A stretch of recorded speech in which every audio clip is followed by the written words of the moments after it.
Hi, I'm Hub Arkush, along with Pro Football Weekly Associate Editor Arthur Arkush, as we continue our series of 32 NFL team training camp opening reports. And you talk about a team under the radar last year, the Tennessee Titans with rookie head coach Mike Munchak.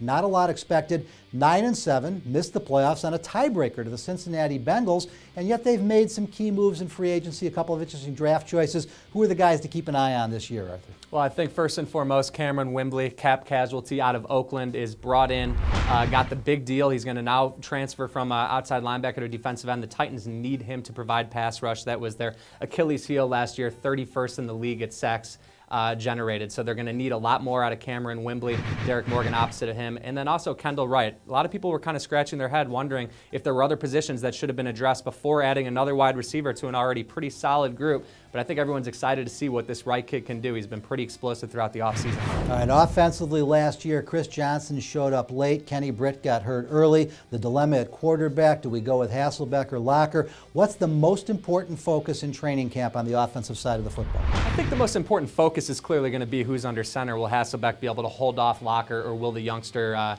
in year two be ready to take that job? But I think another main point of emphasis, of course, is going to be the return of Chris Johnson. They need him to become that explosive playmaker he was paid to be prior to last season. Of course, we know how that turned out. He struggled until late in the year. They were the second worst rushing offense in the league.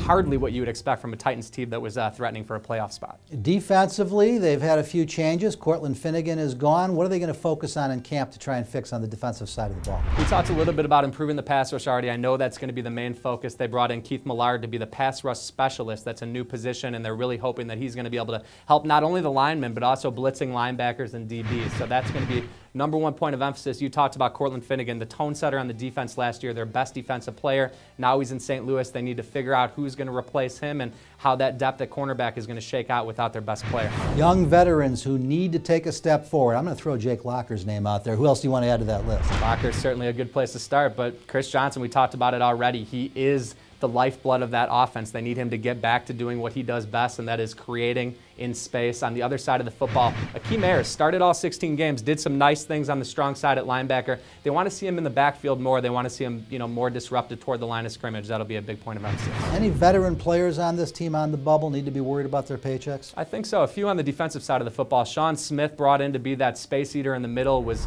really not what he was expected to be last year. They struggled against the run late in the season. He lost out on playing time as a result. And then Will Witherspoon has been super steady on the weak side, but they brought in this Zach Brown, a first-round talent, who slid to the second round because of kind of makeup and work ethic concerns. If he can push Will Witherspoon, that might be a guy who's on the outside looking in. We're putting all 32 NFL teams under the microscope as they open training camp, for 31 other training camp opening reports, as well as all the news, scoops, and rumors before they happen. Stay right here at ProFootballWeekly.com, 24 hours a day, 7 days a week.